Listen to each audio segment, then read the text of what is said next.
ये कहानी है प्री इंडिपेंडेंस एरा की। तब चेन्नई में एक लेडी थी आर शिवभोगम। उन्होंने अपनी ग्रेजुएशन करी थी from Queen Mary's college Chennai. वो स्टार्टिंग से ही बहुत ज्यादा इन्फ्लुएंस थी from Mahatma Gandhi and she even took part in civil disobedience movement and उसी की वजह से उन्हें जेल भी जाना पड़ गया। यूजुअली जब इंसान जेल में होता है तो उसे और ज्यादा नेगेटिव थॉट्स आते हैं, बट इस केस में आर शिवभोगम ने जेल में रहते हुए, उन हालातों में रहते हुए ये डिसाइड किया कि उन्हें ग्रेजुएट डिप्लोमा इन अकाउंटेंसी करना है। एंड हम लोग बात कर रहे हैं 1930s की, जब चार्टर्ड अकाउंटेंसी का कोर्स नहीं लॉन्च हुआ था, क्योंकि आईसीआई ही 1949 में फॉर्म हुआ था। तो उस टाइम पे ऑडिटर बनने की जो क्वालिफिकेशन थी वो थी जीडीए। तो जेल में रहते हुए उन्होंने डिसाइड करा कि उन्हें जीडीए करना है। एंड इतने बोल्ड डिसीजन को अगर देखा जाए तो सपोर्ट करने के लिए कोई भी नहीं था। उनके पेरेंट्स इस डिसीजन के बिल्कुल अगेंस्ट थे, मेनली 2 रीजन से। फर्स्ट रीजन वाज कि अकाउंटिंग एंड ऑडिटिंग का जो प्रोफेशन है वो बहुत ही ज्यादा मेल डोमिनेटेड प्रोफेशन है, तो इसीलिए आर शिवभोगम के पेरेंट्स नहीं चाहते थे कि वो इस प्रोफेशन में घुसे। एंड सेकंड रीजन ये था कि उनके पेरेंट्स को ये डर था कि अगर वो इतनी एजुकेटेड होंगी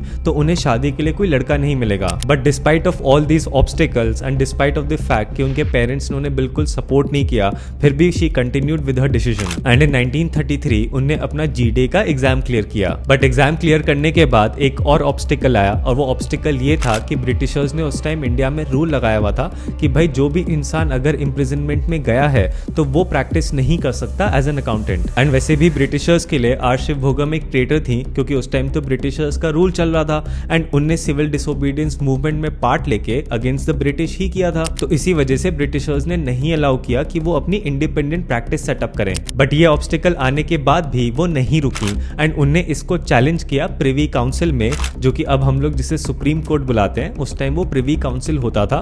तो वहां पे उन्होंने रिट पिटीशन फाइल करी एंड 4 साल लीगल बैटल लड़ने के बाद finally in 1937 she one the case and उन्होंने अपनी इंडिपेंडेंट प्रैक्टिस सेटअप करी। एंड सिर्फ प्रैक्टिस सेटअप करने पे बात नहीं खत्म हुई, she later on started heading audit of government institutions including RBI. And साथ ही साथ उन्होंने स्कॉलरशिप्स एंड कोचिंग स्टार्ट करी फॉर यंग फीमेल स्टूडेंट्स। और फिर 1949 में जब institute of Chartered Accountants of India form हुआ तो उन्होंने वहां पे अप्लाई किया for membership and she became a member and a fellow on 17 June 1950। And CA बनने के बाद उनकी जर्नी यहाँ खत्म नहीं हुई। She became a chairperson of Southern India regional council from 1955 to 1958 and till date वो अकेली वुमन है जिनने 3 कंसेक्यूटिव ईयर्स तक चेयरपर्सन की पोजीशन संभाली थी। एंड अपने टेन्योर में जब वो चेयरपर्सन थी तो उनने एक चीज और बड़ी कमाल की करी थी। 1956 से उन्होंने गोल्ड मेडल देना स्टार्ट किया उन फीमेल्स को जो अपना सीए फाइनल फर्स्ट अटेम्प्ट में क्लियर करी थी। इस गोल्ड मेडल का पर्पस यही था क्योंकि उन्होंने देखा था एज अ फीमेल कि कितना मुश्किल था उस टाइम पे सीए करना एंड सोसाइटी के इन बैरियर्स के अगेंस्ट जाना। इसीलिए to encourage young women to join CA उन्होंने ये स्टार्ट किया। ये कितनी कमाल की बात है कि एक डिसीजन जो उनने उस टाइम पे जेल में लिया था वो इतनी बड़ी रिमार्केबल जर्नी बन जाएगी,